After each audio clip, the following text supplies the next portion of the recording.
I'm sure we'll get a few more people rolling in the next few minutes, but for now, let's just sort of step into the moment that we're in.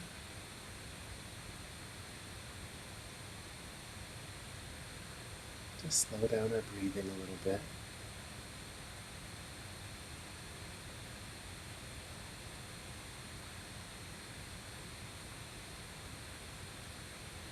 Let your eyes just take in the whole scene at once.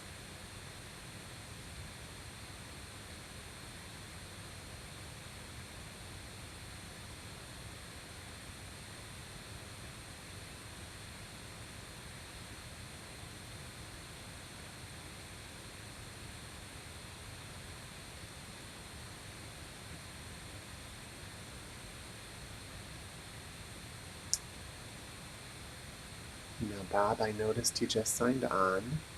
I'm going to put the URL that you need in the chat, and I want you just to copy that URL and paste it. All right? That'll get you what you're texting me about. Mm-hmm.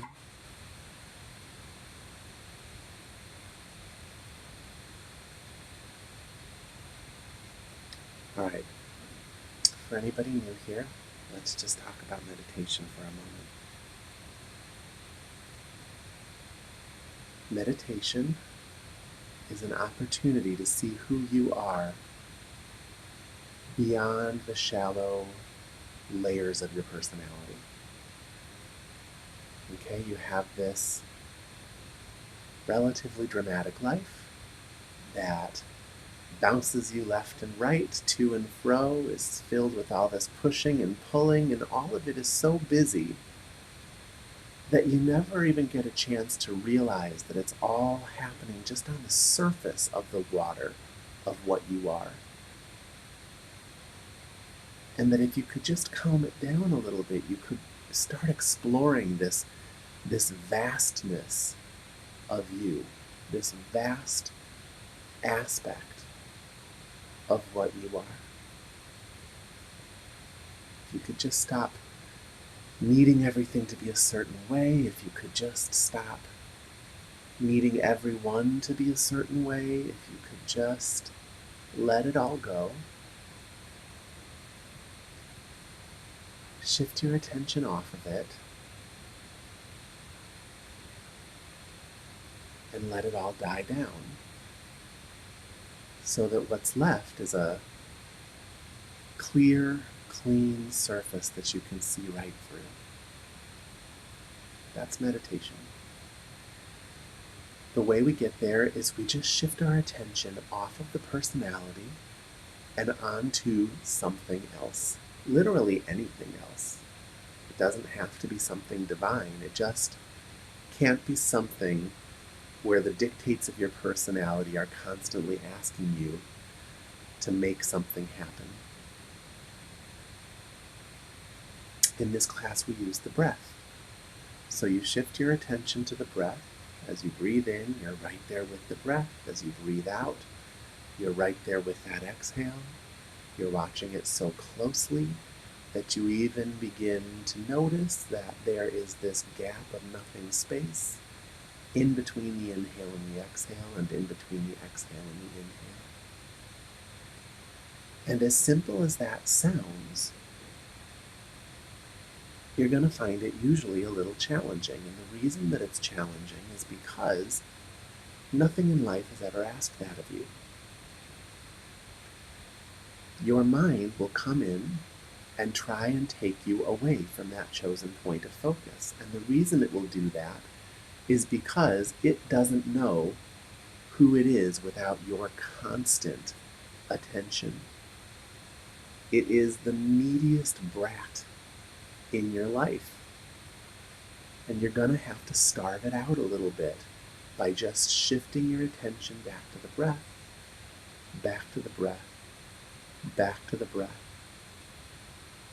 This is important because wherever you place your attention, you give energy to that. So you've been feeding your personality for a long time. All your likes and dislikes all your attitudes and opinions. And all these things that we do to make ourselves big, it really makes us small because it covers up what you are, which is actually something much, much bigger. So you just commit yourself to not playing with the mind. Shift yourself to the breath. Return, return, return, over and over and over again. And as that happens, first you'll start to experience a kind of peace. And what that peace is actually the reality of you shining through the surface of the water. You might not have spent much time with that peace. And so it might not look like much more than just a good feeling, and maybe something that helps you have a better night's sleep tonight. But that's just the way things are when you're seeing them for the first time. You know, when a baby first opens his or her eyes, they see just movement of color and light. They can't make any of it out. It takes time for them to really understand what they're looking at. So meditation is the ability to start seeing what you really are, and then really sitting with that so that you can come to understand what you're seeing. It takes time, but to begin the process takes very little time at all. It just takes a willingness to shift your attention. So that's what I'm asking of you tonight. I'm asking you to just be willing to let everything go and shift your attention to the breath. Okay? You're not going to lose any part of yourself in any long-term way. It'll all come screaming back in, I promise. Now, when we meditate, we place our attention a little high in our body, right here at the forehead and crown. And that just sort of helps us kind of relax our body and raise our energy levels a little bit. Now you live with your eyes open, so we're going to meditate with our eyes open. And what you're going to do is just let your eyes fall to some spot on the floor or table in front of you, and just sort of anchor them there and kind of get them out of the way. And from there, we're going to begin to breathe. So do that now. Notice every aspect of your breath. At first, you really have to kind of fuse your attention with it. But as the mind calms down, then you'll just shift to abiding in the simplicity of the breath. You'll just stop leaving it for other things. And that's when you move from concentration to true meditation, when it's effortless. So start that now. Your job is to be the watcher of your breath.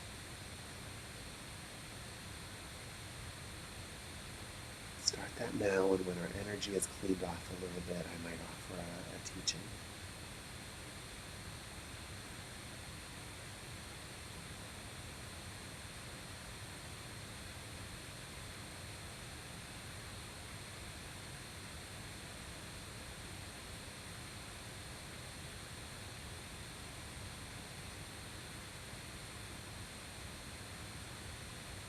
Nothing to understand.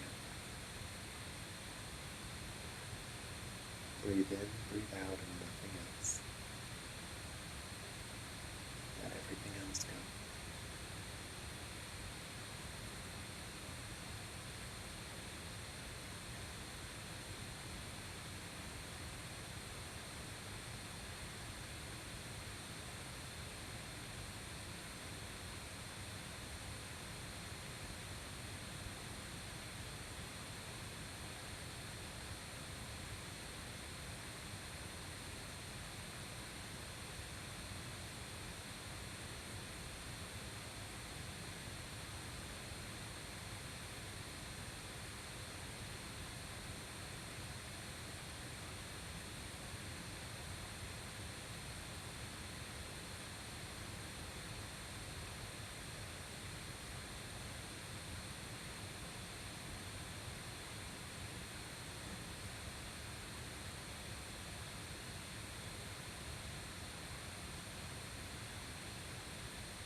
Breathe in, breathe out, and nothing else.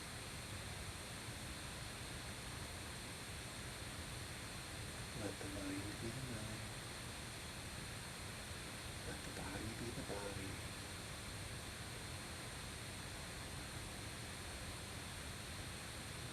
Let your day be the day. You be the watcher of your breath.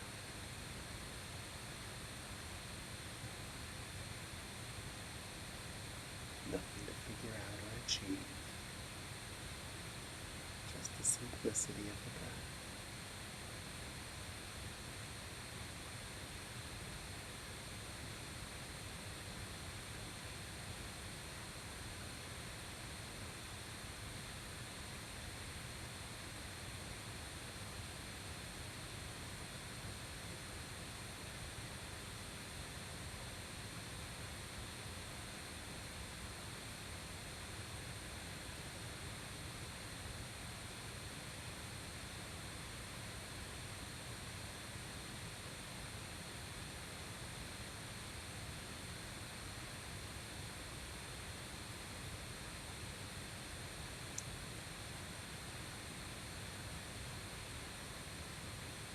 That slight comfort you're starting to feel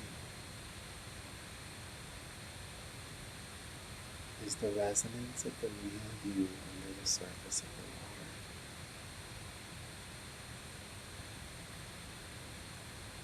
As the waves start to come, you can begin to feel the good, comforting news of what you are.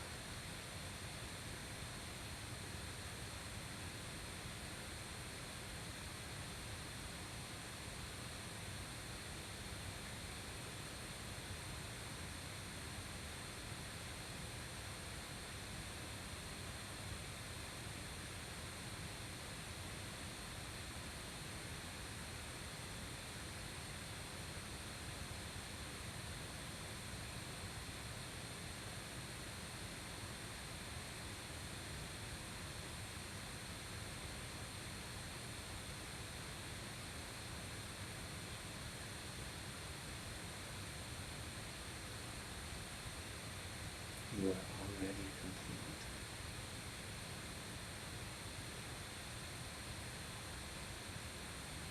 This idea that you're not is just a story, a wave on the surface of the water, refracting the light so that you can't see yourself.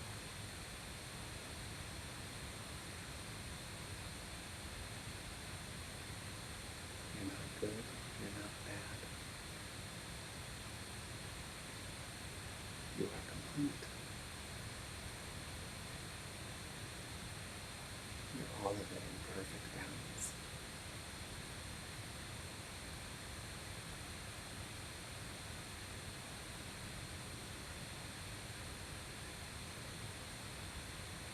There's nothing you have to do to have it.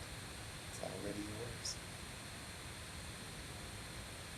You just have to let go of the story that you don't have it. Your stories of lack.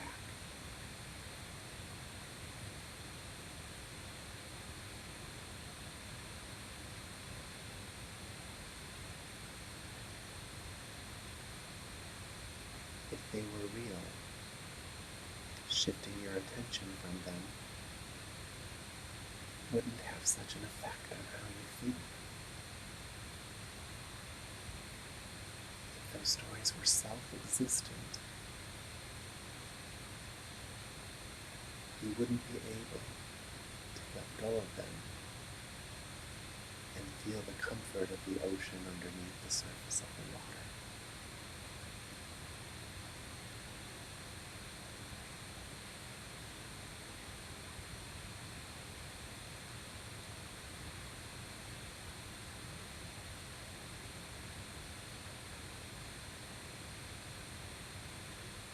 This is reality.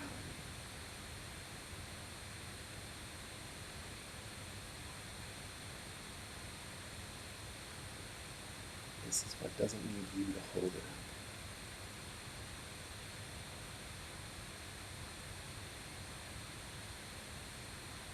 This is what's there to be seen when you stop making waves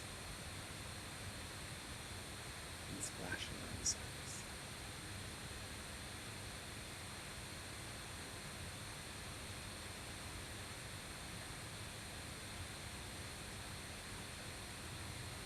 Anchor yourself to what's real.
working with opposites.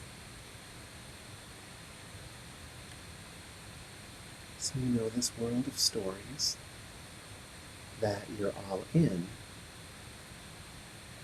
that we are all in, is a world of duality.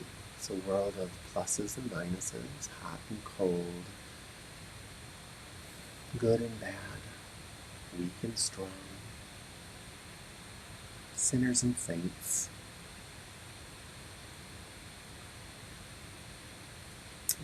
We got caught in this web of stories, this drama. And we built a series of stories around our name.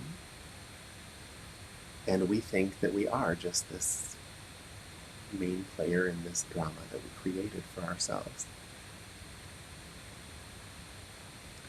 Problem is that we are mostly stuck in that system of stories. We're stuck in the web that we created. Those stories are we believe in them so strongly now that they really kind of own us. They're a prison that we live in. And so we cry when the story tells us to cry. We laugh when the story tells us to laugh. We get angry when the story tells us to get angry. We suffer when we're told to suffer. We're hopeless when we're told to be hopeless. We're just puppets of this story stuck on the surface of the water.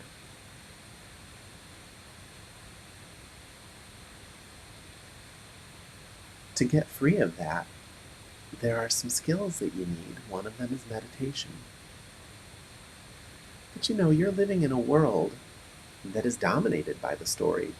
There's the story of society that you're trying to fit into with your job.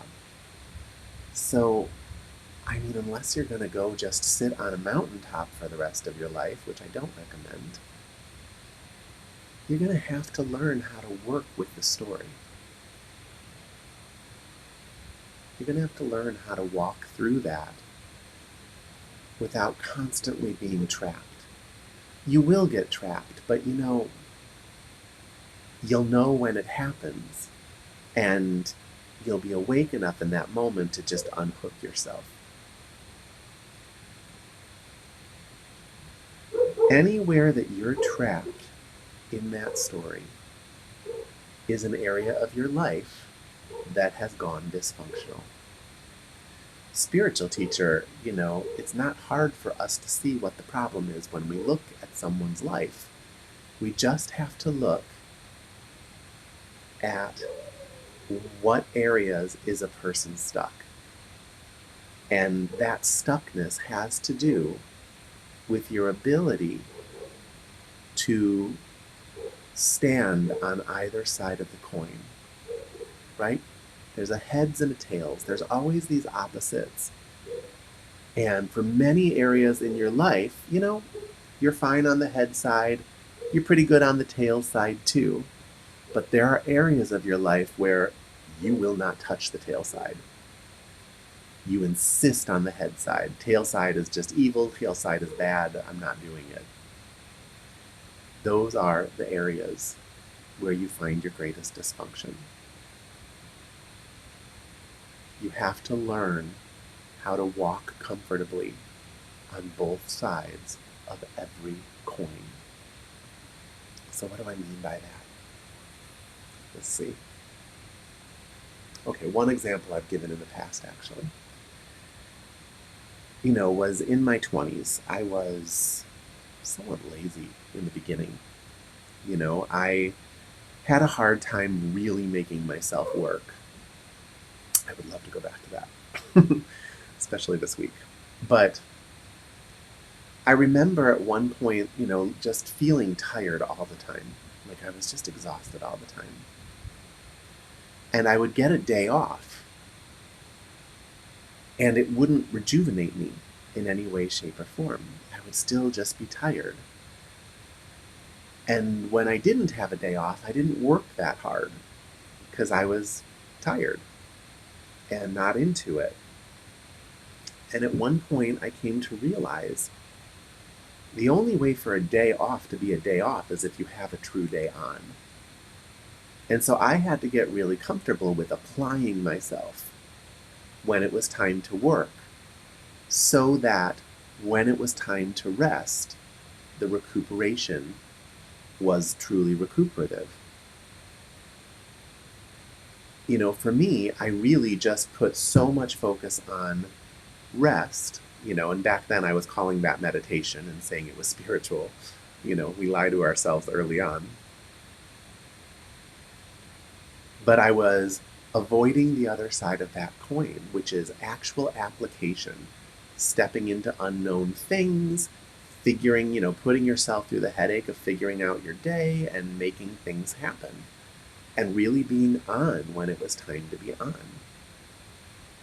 And so I came to see that, and for a while I flipped to the other side of the coin and started shunning rest, and found myself, just like, even when it was time to take a day off, I would still kind of work. And it took me a while just to understand, it's like, no, you need both of those things, and you need them completely. One is not good and the other bad. They are two sides of the same coin. And if you do not engage fully with both sides, the energy is not going to flow right in your body or in your life, and you are going to find yourself stuck in ways that are really obvious to other people, but you probably miss them.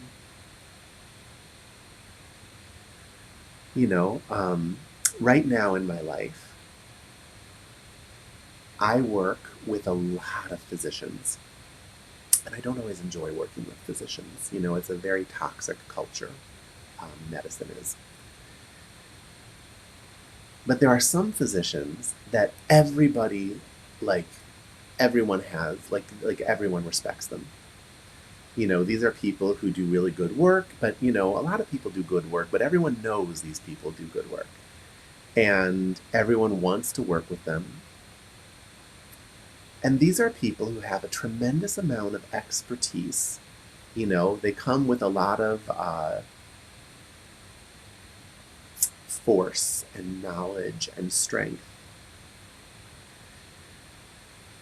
And then there are people that no one wants to work with. They've kind of wormed their way into weird positions of power, but nobody really has that much respect for them. And if you look at what's different between those two, I can tell you, because I often have to put forth my own expertise to kind of shake something out of their hands that they're stuck on. The ones that everybody respects, when I hand them a new way of looking at something, they actually are capable of stepping out of the realm of I am the expert to actually be a student for a little while and take in what's being said. They can humble themselves, they can recognize someone else's expertise, and they can defer to it. And the consequence of that is they put forth better work. They are far more pleasant to work with, and they end up looking smarter because my expertise becomes a part of their work and vice versa. Now, the other ones are bombastic. I'm not willing to work with them anymore. I've started putting my foot down because it's just they make everything too difficult. But no one wants to work with them. And it's because they are so stuck on being an expert that they cannot get off that side of the coin, which means they're very limited in their knowledge. Whenever you see a spiritual teacher that cannot flip into student mode, run. That's a teacher that isn't growing anymore. Whenever you see anybody in that place, that's someone who isn't growing anymore. I'm a spiritual teacher, but I'm always throwing myself onto new paths, into new things, and I don't walk in there trying to let them know how advanced I am. I just empty myself completely and just absorb and learn. And I'm better for it in the end, because I can be on that side of the coin. If you can really be a student, you can really become a teacher. But if you can't, if you've stopped growing as a student, you've stopped growing as a teacher. Do you see? You've got these opposites. You know,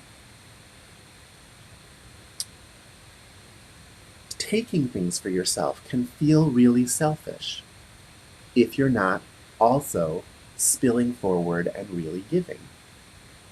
You know, when you're walking through life, how generous are you? You know, the more you can give, the more you can receive. You know, there are people who don't really know how to love freely, and they just want to receive love so bad. And because they never feel like they have what they need, they don't really outflow. And what they don't realize is that people are trying to love them all the time, but they're not able to receive it. They don't feel it. They don't get it. But the reason they don't get it is because they're not giving it. If they were giving it, then the opening would be there for them to receive it. You know, you usually have to give something away in order to have it. It's a world of opposites, and you have to be able to walk freely on both sides of the coin. Let's see if I can think of another example. Oh, okay. You know, there are people in this life that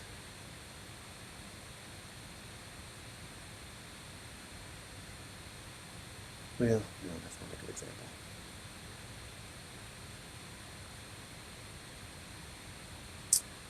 My point is here, those areas in your life that feel stuck, it's because there's something you're not willing to do.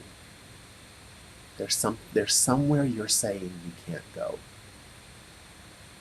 Either you're scared to give of yourself in that direction, or you just have such a strong sense of self that it's like, oh, I just don't do that. I would never do that.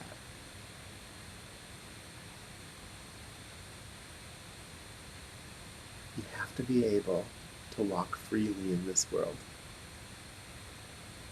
There shouldn't be anywhere you can't walk in and have the viewpoint of the entire coin.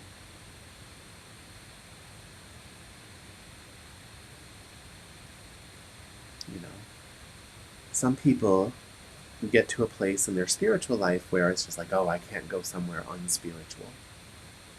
You know, or oh, I can't walk into that bar, or I can't, you know, and for my friend's birthday, because it's, you know, I'm too spiritual. If you were that spiritual, you'd be able to walk into that. You would be able to walk with, you know, in the lower realms of energy without losing the higher.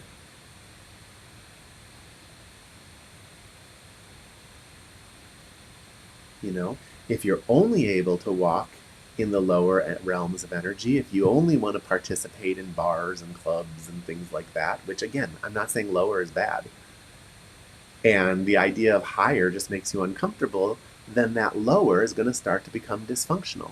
Whereas it can become very balanced if you simultaneously are just as willing to let go of that and walk in its opposite.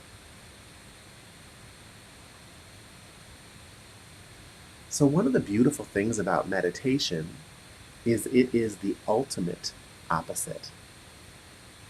Your life of constant pushing and pulling, constant doing, constant manipulating things into existence, constant rejecting of the moment and insisting that it be something different.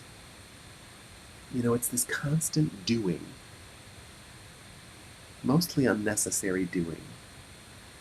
Meditation is the ultimate non-doing. The personality is this thing that you are just so sure is you. Meditation is the ultimate not you. And so the beauty of meditation is it's kind of this ultimate lever that takes you on the other side of your entire existence and teaches you how to move there. It's so deep what you can learn from that it's almost hard to talk about. It's a vast ocean of exploration that then it's not separate from your life. It actually brings unbelievable clarity to the world of doing. The waves on the surface of your water become more organized. They play nicer with each other. Things start to work out a little more in the story world because you're willing to walk in the not story world. You're willing to walk in the nothing space. So you want to be chipping away at that ultimate lever. But while you're doing it, you also want to pay attention.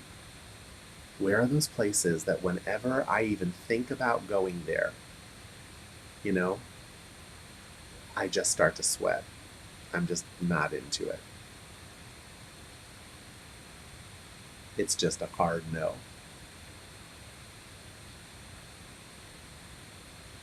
What are those places for you? And you want to start looking at, okay, how can I make a practice of spending some time there? Finite amount of time. Okay? 10 minutes. 10 minutes, do something that you would never do. Do something that's just way not in your comfort zone. Put some footprints on the moon. Your moon.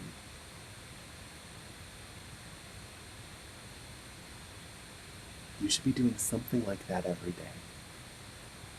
Why? Because it's going to wake you up and turn you into a genuinely flexible person. And it's going to actually take all of the energy flows in your life, in your story, and it's going to organize them. It's going to make it so that when you deal with other people, who are walking in those places that you don't go, rather than judging them and fearing them, you understand them.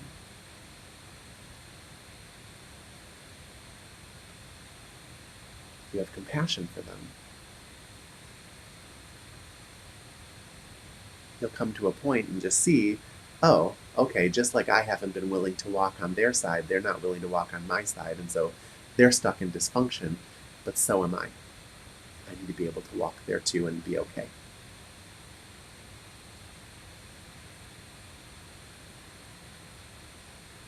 So a spiritual warrior works with opposites. First you see where you're stuck.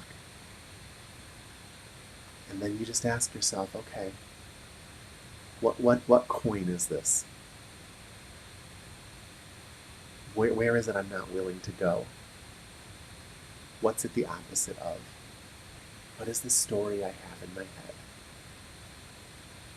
And then you put yourself through a cleansing of that story by taking some steps on the other side of the coin. It's a bold and adventuresome thing to do. But those are the first steps out of your prison cell. Out of this tiny little personality you created for yourself.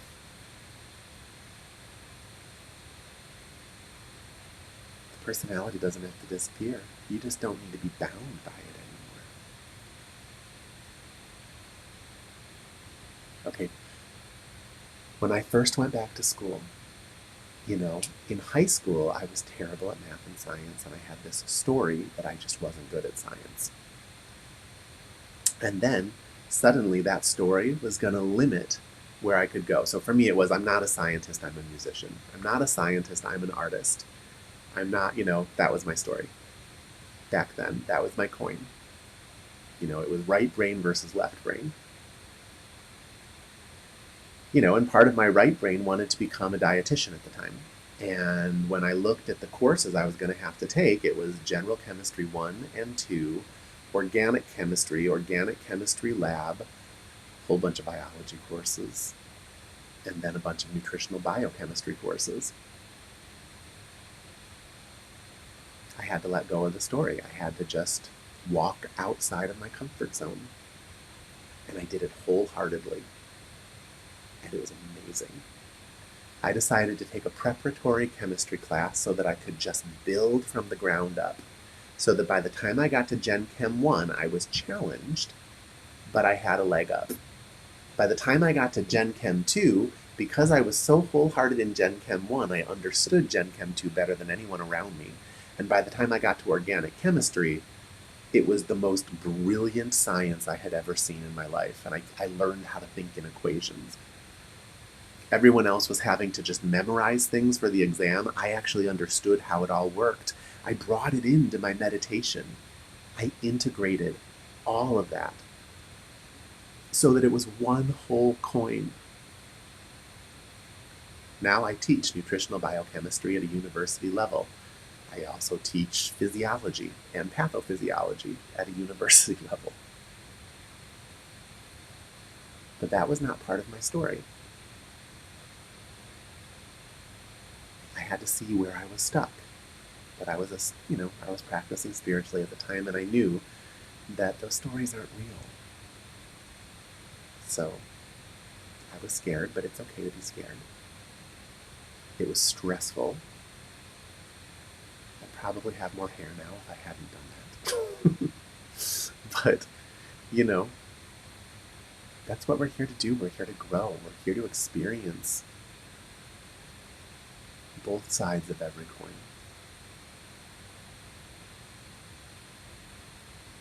Are there any questions about that? Does that translate into something that has any meaning for you?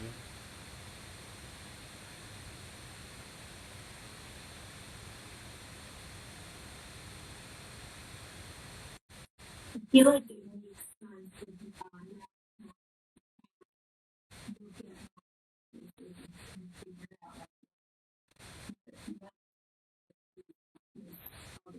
Mm-hmm. So think about it like this. What's the scariest thing that your boss could say to you? Or what's the scare, let's say someone was going to bring you into a room to give you news. What news would scare you? You have to look for the places of fear.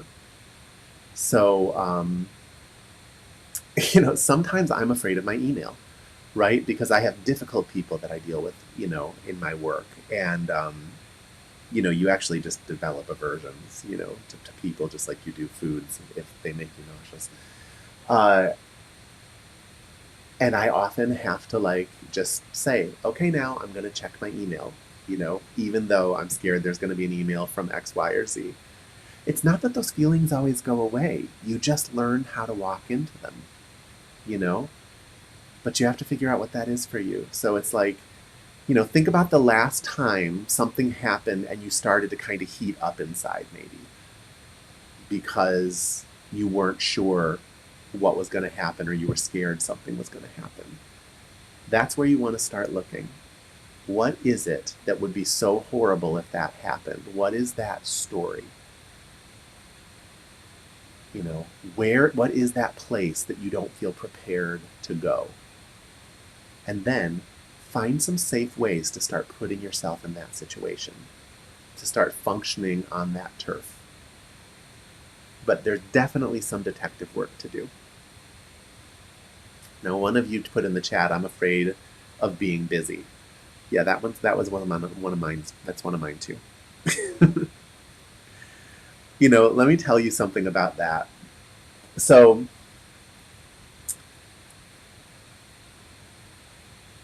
for me, I went through a phase where I thought I wasn't doing enough with my life. I felt like I had a good mind and that I wasn't using it properly, and so I kind of found myself going back to school. And I thought, I needed to become somebody. And a lot of times we have those things, right? Like we have this idea that we need this to happen for us to feel fulfilled. And sometimes it's something very small, and other times it's actually like a life journey that you are meant to go through in this life. And for me, I had a big one of that in academia. And, you know, I got myself to a point where now I'm very well known in my field. I am a name people know. I'm someone that gets publicly praised, publicly criticized. You know, it's a small world I live in, but it's, you know, I got there. And I think I needed to get there to really fully get comfortable with the idea of not being anyone special or important. Right now, I'd give it all up. Right now, I'm planning my escape. Because it is an unbelievably busy life. And I work 7 days a week right now with no break, and it's not working for me. Like, I just don't like it. And it's too much drama. But if I didn't do it, if I didn't go there and have that experience, I would never have the choice of letting it go. Because in letting it go, there would always be a part of me saying, I never explored that side of the coin. That was a side of the coin I wasn't willing to walk on. You know, I had to learn to be there. I had to learn the pain of that. And that was a rough lesson because that was like, you know, that was many, many, many years of my life that I've just been getting beaten up to be in that position. But now, when I let go of it, I will really be able to enjoy the simplicity of just helping people without any fame or any attention or anyone even, you know, thinking anything of me. I don't think I could have. I would have thought I was there, but you don't always realize that you're not there until you're capable of being there. And going that far into my discomfort is what makes that possible now. So, I get that you're afraid of being busy. I was too. I still am. But you're not going to be happy in a peaceful, simple life until you have gone to that place you're afraid to go. You can always let go of it. No one's saying you have to become something you hate forever. But you can't have a place in life where it's just like, I can't go there, I just can't go there ever. Not if you want to be free. You have to be willing to walk into it, let it get busy. Parts of it are going to suck. And you just gotta stand tall and say, okay, here I am, this is painful, I don't like this. How do I navigate this? All right, you have to jump in the river and start swimming. And you don't know the currents until you jump in. And that's what's so hard about it. But you gotta jump. You know, after you've done that for a while, then you can go back to a simpler life and really appreciate it because you'll know that you can step into that other place if you want. Or you find some happy medium somewhere, if that exists. But until you do it, you don't have the opposite. Not really. You can't really have the rest if you've never really had the busy. You can't really have the simple if you haven't learned to navigate the complex. At least not in that little area on that little coin that's challenging you. You know, I know this person well. This is a person who has done a lot of personal growth. But that is your next frontier, and so you've got to face it. You have to. Because you're a true spiritual warrior. Someone I have a lot of respect for. So go ahead and be afraid. I'm not saying it's all going to be fine. Go ahead and let it not be fine. There's a million things in my life right now that are not fine, and I'm learning from all of them. It's okay. We're only on this rinky-dink planet for a brief window of time, alright? This does not last forever. We can take on a few challenges and deal with some garbage.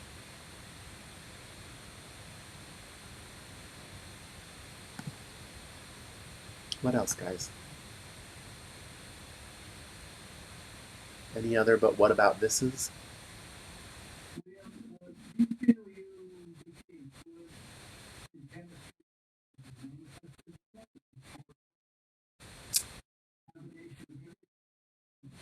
Just for the recording, so the question is, do you feel that you became good in chemistry because you manifested that, or was it just hard work? I became good in chemistry because, I mean, certainly, yes, all of that, right? I worked very hard. But the real reason I became good in chemistry was because I walked into it and opened up. You know, most people when they're anywhere near the opposite side of the coin that they don't want to go, they close down. And so they don't have any of their spiritual prowess about them, their ability to learn, their ability to grow, their ability to love, their ability to understand. For me, I just decided, okay, I'm going to throw myself open and I'm going to walk into it and I'm going to try and really do it right. My thought was, people do this, why can't I? People find a way to understand this, why can't I? People find a way to navigate being busy, why can't you? And the answer is, of course you can. You might not want to, but you absolutely can. But the reason you're afraid of it is because you don't know you can. If you weren't afraid of it, it wouldn't matter so much. There's all kinds of places I don't bother to go, but it's not because I'm afraid of them. It's because I've just already worked through that in some other period of time. But I got good at chemistry because I made it a part of my whole life. I made it a part of my spiritual life. I would go home, sit on my meditation cushion, and I would actually literally put the formulas I was learning on the screen of my mind. And I actually remember the day that I learned how to think in formulas. Like, I never really, most people, they just use a formula and they plug things into it. They don't really understand it the way the person that created the formula created it. But those formula actually tell you how all these different components relate to each other to define a specific variable. And I just remember it was like, boom, it clicked in me, and it was like it all lit up. And it was a spiritual realization about chemistry. Suddenly, all the separateness goes away. The duality goes away when you're no longer worried about what side of the coin you're on. So, yes, it's hard work, but you're not going to do that hard work unless you're just willing to open yourself and step into it. You know,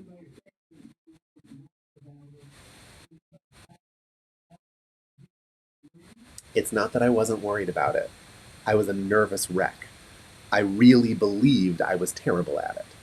But I just also believed that a person could become good at it. I needed to ace it. In order to get in my program, I think I left this out. I had to ace all of those classes. I couldn't get a B in any of it. I think I figured out I could get one B, and the rest had to be A's, or I would not have a GPA competitive enough to get into my program. And so that's what I did. I just thought, well, I mean, if you're willing to do the work, you can make it work. You know? So it's not that I was not afraid. I was afraid. It's not that I knew how I was going to do it, but I figured, I remember a long time ago, I was chopping wood for my spiritual teacher, which is something I did a lot of, and I was going to have to leave to go on vacation, like with my family somewhere. And she did not have enough firewood. And I'm like, I have to leave. I have to get off this island onto a plane. I have a brief window of time. And I remember just making this decision because, like, she did not have enough wood and I wasn't going to leave her cold.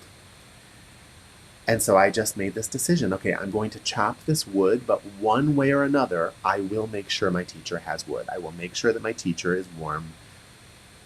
I will make sure of it. I don't know how yet, but I know I'll do what I have to do. If I have to go buy some, if I have to like chainsaw a tree down, I'll figure it out. And so I just gave myself to chopping what was there. And in that day, a miracle happened. Literally, the amount of wood that I had chopped quadrupled. The chopped wood was 4 times more. And this was not just a trick of perception. I mean, I've chopped a lot of wood. I know how much wood is going to turn into, something you can put in a wood burning stove.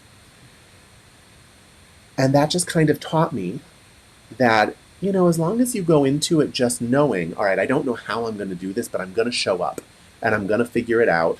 And if there's something that I need to tweak or something different that I need to do, I'm going to do it. And if I need someone's help, I'm going to solicit that help.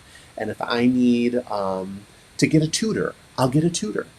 You know, I'll figure it out. I'm going to actually just see how it's going, and according to how it's going, reach out for whatever assistance I need.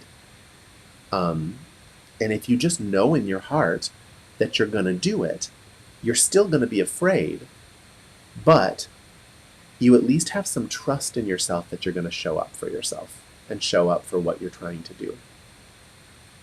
And that's really how I got through that. You know, I became something different in the process. I didn't lose who I was. I'm now something more.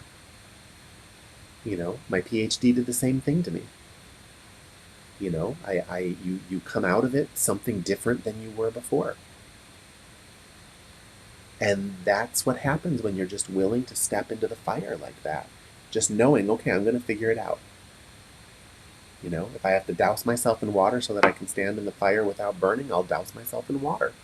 I'll figure it out. That's what it takes.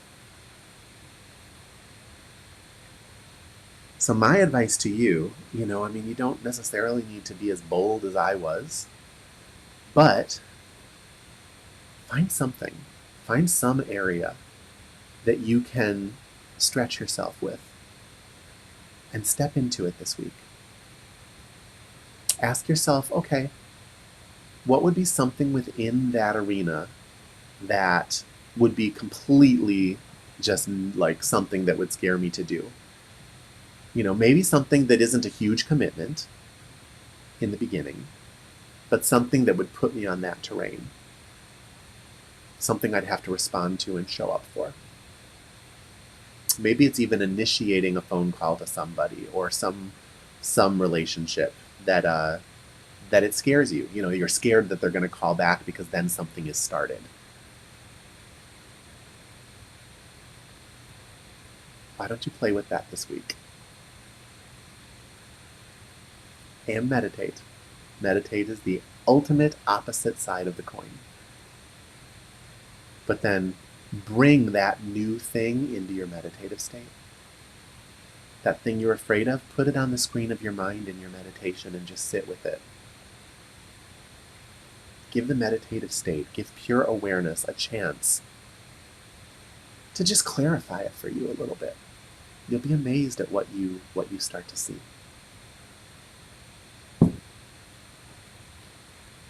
All right, guys. Anything else before we head out tonight?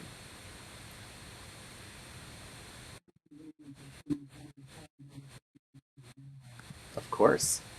Of course. Thanks, everybody. Thanks for coming. See you next week.